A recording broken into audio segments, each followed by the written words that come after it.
What's up, y'all? It's the Relentless podcast where we're stirring up passion and purpose for marriage. That's right, we're diving into topics you always wanted to talk about. Real life, real struggles, real love, and real results. So what are we waiting for? Let's go in. Hey, welcome back, fam bam. It's your boy Brock and Dominique, man, back at you with the Relentless Love podcast. Y'all been asking for us to do more on parenting. So today we going in, we talking about parenting in this digital age. I must say, we grew up in the greatest era of all time. We're 80s babies. Y'all make some noise for the 80s babies. And we grew up in the 90s. We grew up in the 90s. We got everything. We got to experience all the things that are held in high regard today. Comic books, anime, Family Matters, Full House. You know what I mean? What else? All the 80s and 90s movies. Yeah. The Michael Jordan era. He's the GOAT. No argument. No. But I argument. remember the renaissance of old things. Like I had bell bottoms. I remember it. Facts. So it was like just paying homage to the 60s and 70s and all of that. Man, so I can run down a lot of stuff. My dad had an Atari. We had the 8-track in one of his cars. Yeah. I got exposed. I feel like we got a we got a blend of everything. We got the blend of the 60s, the 70s. We got the 80s. Then we got to see the transition of technology come in. I mean, we got Michael Jackson. We had the era of hip hop. We had R&B, real R&B. I still had a typewriter. My mom had a typewriter. Yeah. We had Blockbuster. Yeah. Look, let me stop because we going down memory lane, man. But I do remember one thing that I used to love enjoying was Friday night, TGIF. Being able to watch all those shows that came on, like I said, the Cosbys and Full House and all that. And just seeing their family dynamics and how they parented. Like, they had everybody living in one house. So you had mom, dad. Step by step. Oh, yeah, step by step. It's like, bro, they really living like this? Yes. And it was like everybody helped out. Everybody pitched in. Everybody was like eating together. And then at the end of it, they had like this like moral jewel drop. Like, this is how you handle this. Don't do that because this is what's going to happen. And then it all come together, right? Like, we kind of lose a little bit of that nowadays because everybody's in their own world. Right. Everybody doing their own thing or everybody's just in their device, right? And it can seem like there's a disconnect there. And there's a desire. I don't know about you, but I always wanted that, like, family, like, connectivity. Good, wholesome, because it was very far from, the reality I was living. And there's nothing wrong with that, aspiring to, what you see on TV when it's positive and wholesome. Right. And I think that what I love the most is everybody, like, helped out. Like, grandmama was in the house, auntie was in the house, and they would come over and watch the kids or take the kids or do this and do that.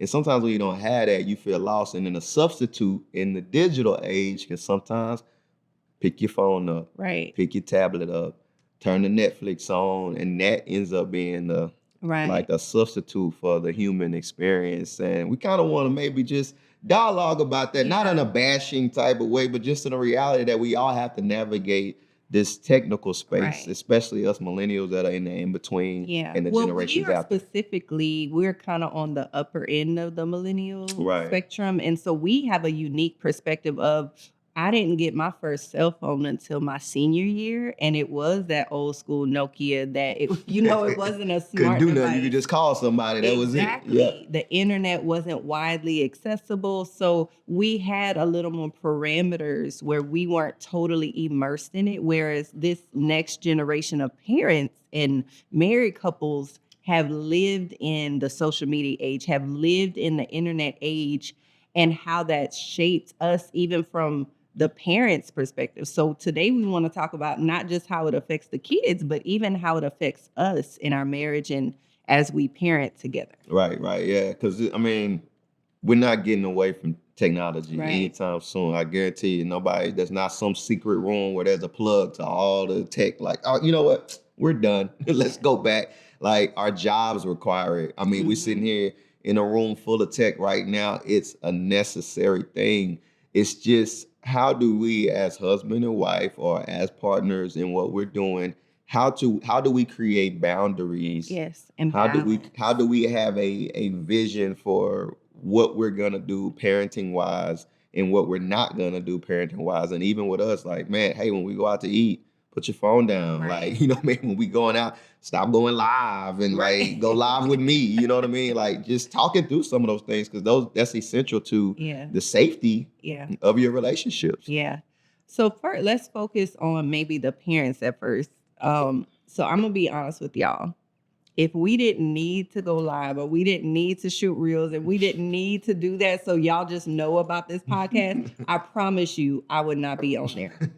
It is just, it consumes you. It's so much time. It's a distraction. So what are your thoughts on that, Brock? Just like the inundation that we get, all of the bombardment of marketing, really. Yeah, it's intentional. It's intentional. And I mean, it's good. Like I actually enjoy some social media things. I mean, but I think I have, you know, a maturity to a part of me is mature enough to know to say, man, that's enough. But it's intentional to feed you what you desire so that you would keep scrolling, you would keep looking, you would keep creating because it's that love tap. Oh, they liked it. Oh, I got 20 likes. How do I get more? I got this comment. I want to make more people comment, more people see it. And so it's what they call it. Is it endorphins? I think that may be what it is, where it feeds your pleasure or dopamine, excuse me, where it feeds that and you like, yes, give me more. Yes. But you know, there's just intentionality around like, man, you know what? Enough is enough. Yeah. I've done enough. I stopped. But you know, some people don't have that ability to self-control or to restrict in those ways, and then it can become like overload. And even with parenting, sometimes you can find yourself sitting on the couch, kids right there, spouse right there, or you in the bed, and instead of engaging with your spouse, you there doing you scrolling, or you creating a comment on something, or doing something. It's like, oh man, I've done this enough. Let me call stop. It the phantom thumb. It's like if you don't, these muscles right here. Like, our parents don't have these muscles like that, but we got them like, bro, we can do this in our sleep just because that's what we used to. You know what I mean? But again, I just think there's a bit of self-control that has to play a role in that. Everybody don't have it, but it's just having an awareness of it, you know? Yeah, I have definitely been leaning into the do not disturb more than ever. Like when I have you're actually down a phone right now. Yeah, I am. And it's difficult. It's difficult. It's okay, but it's difficult because we've become dependent on those things, man, to do tasks. So here right now, I got 2 devices, man. I got one being shipped, and it's like, dang, I'm tired of having to do all of this. Yeah. But it's a necessary Whereas tool. I enjoyed a 3-week hiatus when mine broke during COVID. I was very happy without it. Yeah, it's true. So we have tried to have conversations around boundaries, around what do we want to do when we're out and we're on dates, but more specifically in this topic about parenting, like what do we want our kids to have access to? Right. How long do we want them to have access to it? Like I've even gotten that specific as to say, hey, whenever you have a screen up, especially with my son, I want you sitting in a certain way to where I can see the screen and monitor what you're on, because in my world, I am the oversight of that, and I am in control of allowing access to and restricting access to, and I need to see it. So it ain't no locked doors, locked screens, turned around screens. Like, no, let me see that, because I'm not going to allow you to go down a wormhole or a rabbit trail that leads you to something destructive. And there's different perspectives on that. I know some parents who are more liberal, and here's the reality. We have the choice. You get to decide. So we're not saying that one way is right, one way is wrong, our way is right. We made that decision for us based on what's best for our family. So, you know, there were things that our son was exposed to at 8 years old, you know, on a computer that we have had to be more mindful, you know, unintentionally. Again, you can go looking innocently for something, and the black hole of the internet will take you somewhere that you're not prepared to navigate as an 8-year-old. And so because of that, we've had to be a little more hands-on with reinforcing the boundaries for our son and with our daughters. And because we know our history and the struggles we've had coming up. Also, I think for us seeking wisdom from young adults, we've worked with a lot of young adults and seeing so many of them with porn addiction and even addiction to their phones, social anxiety, media, social anxiety, like on medication just because the being overwhelmed by all of the pressure of social media. With that said, we've made a decision even for he'll be 15 soon. He doesn't have a cell phone yet. We're finally going to give him one because he's beginning to take college courses, but we didn't want to introduce all of the access and temptation earlier than he was mature enough to handle. And for every child, every family, that age is different. Right. Yeah. We was talking, shout out to Elliot Connie. I want to shout him out. I was talking to him, watched this podcast interview on a Breakfast Club. It's actually our neighbor. It's cool. But he had a Breakfast Club interview and he brought up something that was interesting in regards to us growing up. The instant access to everything you want versus when we grew up, we had to wait. Instant communication to somebody versus having to wait, picking up a phone call. Like, he was like, from the negative things to the positive things, if something happened in this day and age, you can just pick up the phone and text a picture. Look what happened. Mm-hmm. Look what did this. Or if you want to get into some trouble, you can instantly go like, yeah. And now your whole world changed.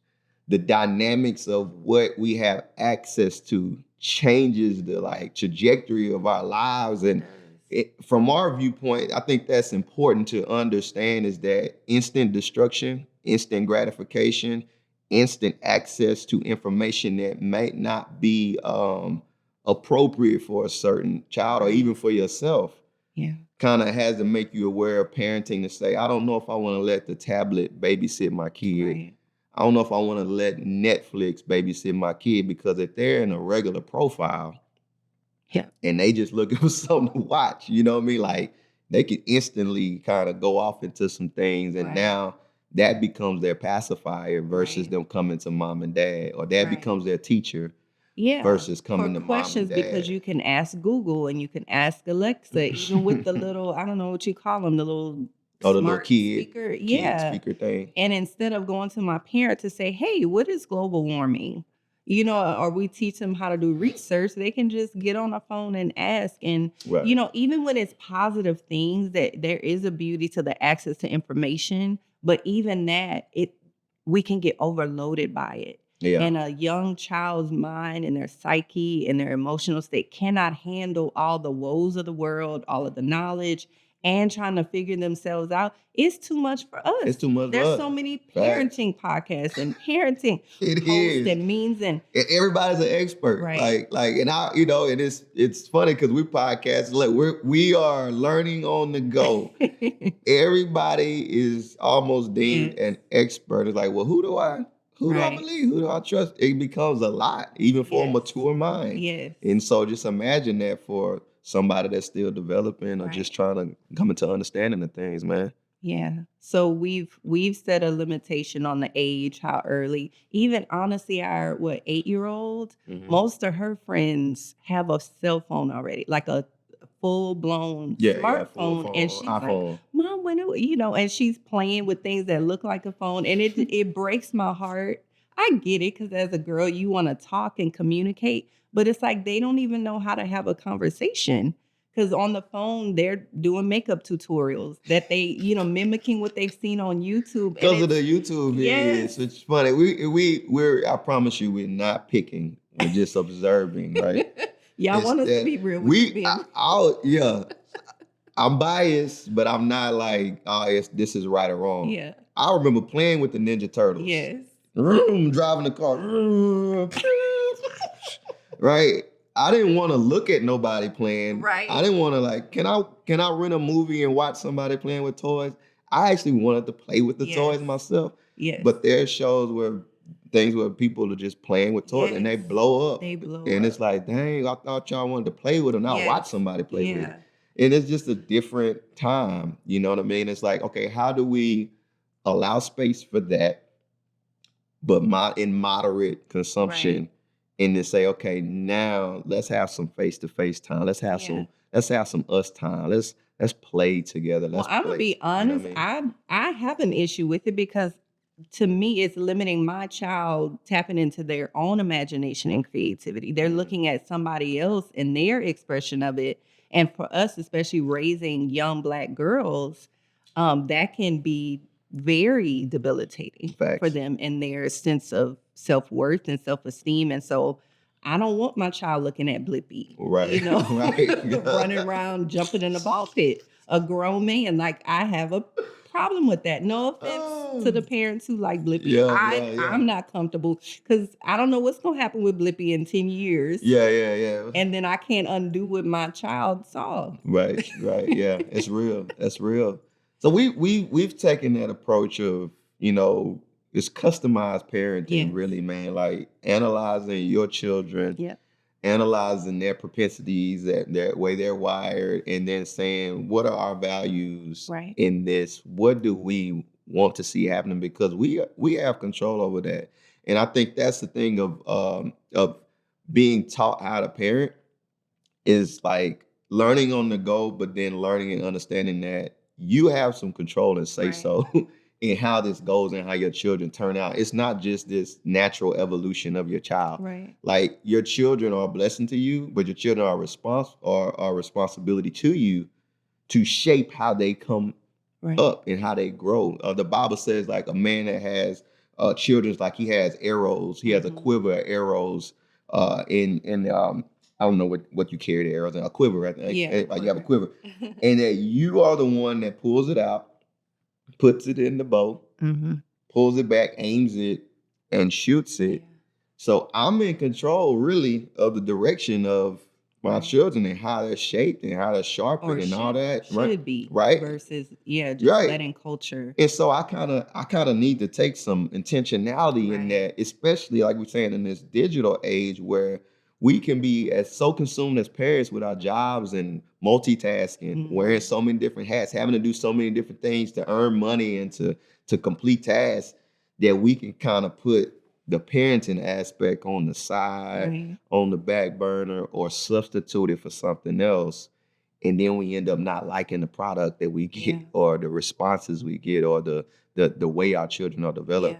And it's on us. You know what I mean? So for us, that's part of that plan and the vision. Just like you need a vision for your marriage, you need one for your parenting. And to be honest, we haven't shorted up. We've talked about things. We at least agree on the values. We value creativity. We value family. We value our faith. We value our kids functioning in their gifts and talents. And so that's what we prioritize. We want our kids playing outside, enjoying nature, marveling at the beautiful things God created.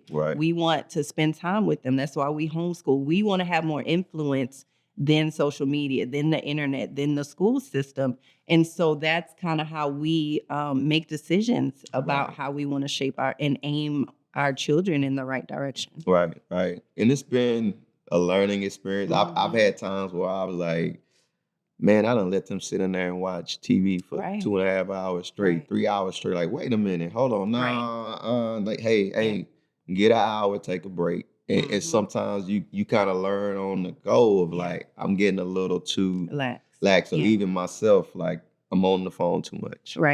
I'm too accessible. You tell me about that all the time. Like, Brock, you too accessible. Every time the notification go off or somebody calling you right there like, okay, maybe I need to. And it's like on the go, you fill it out. But I just think like we've been trying to be a little bit more intentional about bringing awareness to some of this stuff. Even me I'm on the board of YMCA. I joined the task force of like, how do we combat these negative effects of too much tech? Too much social media. How do we create some things about that? Just being mindful and aware, not bashing, because we're not bashing. How can we become more mindful of that and just kind of implement some things that creates health? Yeah. What was that documentary that we watched a few years back? That was very eye-opening. It was on Netflix. Is it Social something? Social Dilemma. Social Dilemma, yeah. Shout out to Social Dilemma. Yes, I highly recommend checking it out. If it's not on there, it should be somewhere. Very informative. I find it interesting that people who formerly led some of these social media, organizations, don't even allow their teenagers to be on social media because they understand the long-term effects. They understand how out of control some of it is. And You remember the can't take some of that girl? back. Remember the little girl Yes. that was in the mirror? And she was just trying to get that picture right. Yes. And then trying to filter it. Sorry, it was. And then you see her reaction to the negative comments or not enough likes, and just you could see her whole countenance just fall. Right. Yeah. And that's a real and we've seen that in real life with real people, with and family, with young adults. I was like, we see it all the time. So we've had to make hard decisions to be proactive. Like, I remember seeing how irritable my girls were when it was time to get off the thing. I'm like, wait a minute, this thing has a hold on you. And we were, had reasonable limits, but it was like anger, and their emotions just weren't healthy. And so we took them away altogether. Recently, oh man, what was I at? I think I was I might have been at a network. It was either a networking event or somebody. I don't think it was the police officer I was talking to the other day. I was at a networking event, and they gave a stat. They were like, the percentage of child and parent abuse where a child attacks a parent. It was like a high percentage of it was due to the fact that something was taken away from them. Oh, yeah. And out of the frustration of the device or the Nintendo Switch or this or that was taken away, that they physically attacked their mom because of just that need to say, this has been such a norm in my life and such a pacifier or a substitute that meets a need, that I'm willing to hurt my mom or my dad or my grandmother, or even in classes like a teacher getting attacked because they took their phone. Right. It's like, I don't know. With me, I'm like, man, these are alarms going off. Like, yo, that's almost like a drug, like a junkie-ish. You know what I'm saying? Like, wait a minute. Absolutely. We kind of need to it's an addiction that you can develop. Same for an adult, much less a child who already is prone to impulsive behaviors. It's part of just that formation, but it's reinforcing that pattern. And we just, where do you draw the line? There's no right or wrong answer, but as a husband and wife, you have to get together and decide. Right. So let's kind of maybe unpack maybe just a couple of things that we've tried to do. Just to give maybe a starting point, you know what I mean? Or something. Like, I know we've had conversations, like upfront conversations with our kids about, hey man, this is a good tool, but there's just some things on here that you could go off in the deep end. Yeah. There's some things on here where you can get addicted. So we want to protect you. We're not trying to be mean. So I think let's maybe talk through some little things that we've done to empower our kids, empower each other, but then set some parameters. Well, I think, as I mentioned, being as proactive as possible, unless your child needs a device for safety reasons, like they're walking from school to home. But, I heard just earlier this morning, there are now new devices, like some high schoolers are trying to go back to a flip phone instead of a smartphone. So you can we don't have to compromise and think, oh, they need a smartphone. No, I think Bark has a child, it has built-in child safety features and its security features. There are different alternatives. They don't necessarily need a smartphone with access beyond what they're able to handle. So deciding on the appropriate age, the appropriate type of access. If they need full access to a smartphone, there's different things like Bark. One Pact, I think, is one that us mentoring young adults, like we've even had to help some young adults, both men and women, help with their addiction. Block and they needed accountability. And so there's lots of different apps that you can use to block. You can filter and control the type of content, sexual content, certain words. We use Bark currently, where it will send us alerts of things. It's kind of questionable, funny. Thankfully we haven't had an issue, but it gives me peace of mind that it's because I don't have time to check my son's phone, and I don't want to do that. And I want to say that too. It's not hovering, not helicopter. Find things that free you up, right? To where you're not, because you don't want to seem like you're a micromanager. Like, what you doing? Where you at? It ain't that. It's just healthy boundaries that are already established, and then maybe supportive applications, or accountability things there that check. That way you freed up and don't feel like you kind of got to be like on high alert security all the time. Now, one thing, when Savion does get his phone, a lot of parents, they will take the phone at night. You can't have it in your room at night.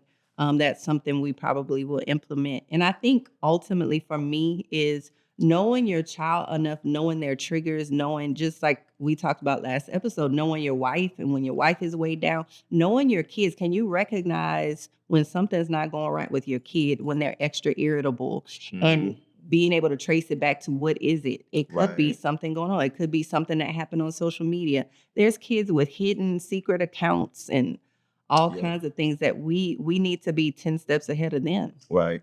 Yep.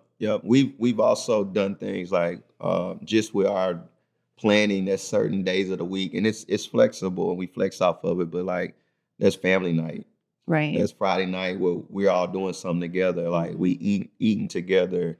Hey, the time frames where it's gonna be us playing a game or going outside or going for a walk. That's something I've been doing with my kids, instead of like, hey, let's go watch a movie, or hey, let's play the video game. No, hey man, it's Sunday. Hey, y'all want to go for a walk? Hey, come on, let's go outside and just hang out. Let's kick it. Versus, okay, let's just sit down in front of the TV and do this, or sit down, like, and then it creates new norms to unplug versus plugging in. And then that becomes a normal thing and they want it. So now my kids are, they're asking, can we go outside? Can we go ride our bikes? Can we go for a walk, Daddy? Can we go? And then that's refreshing to me, that they want to do that or do some arts and crafts or do something like that, versus just wanting to be on the Nintendo Switch or on the Netflix all the time. And there's great skills that come from that hand-eye coordination, but we have to be intentional to infuse more outside time. I mean, even just for physical health, lots of things, but their minds, like that inquisitive mind comes from exploring the world around them. And we as parents have to make that decision. Right. Yeah. And it's been good. I mean, even some of the time frames that we've tried to establish, like, hey man, an hour and a half, and then let your brain breathe. Just little subtle things that they can see the value in, that, hey, we're not being a killjoy. Right. We're just trying to add other values and preventative health things there to make sure that you're healthy and well. And I think they've been very receptive. Our kids have been to that, and not feeling like, oh my God, like I'm missing out on something. Well, with that said, I just want to encourage couples who are parents and you're trying to figure this out. Like, it's okay to feel overwhelmed by it all, because we really are facing unprecedented challenges with this digital age. And so it's okay to not know. I think for us, we've definitely stepped up more spiritually, trying to equip our kids, because at the end of the day, with all the boundaries, all the parameters, we cannot protect them from everything. Fact. And so we've even had cases where with all the things, there was still exposure. You got in there and got something. Yeah, it's in the movie. It's everywhere. And so we have been intentional for us, because we are people of faith. We believe strongly in Jesus and the freedom that comes from that. So we are daily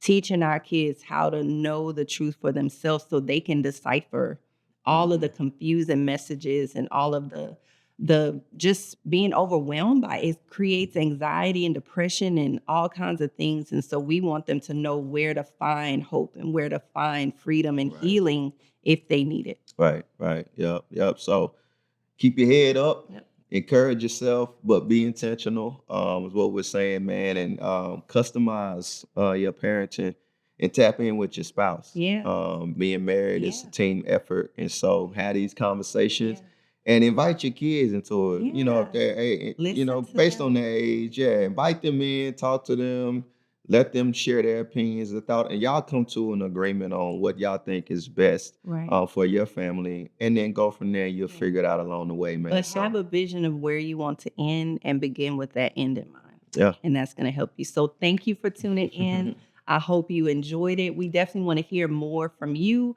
what you are enjoying, what you want to hear. We'll be going live pretty soon. Yeah. So stay tuned for that. But thank y'all for tuning in. Make sure you subscribe to the YouTube page. Follow us on social media. We're on Instagram, Facebook. I don't know what else. Everywhere. We on all the stuff we just said. And know that we are doing this for y'all. I promise y'all, we're not doing this because we want to do it. We're doing it because we hope that y'all find what you need. So thank y'all for tuning in. Much love, man. Peace.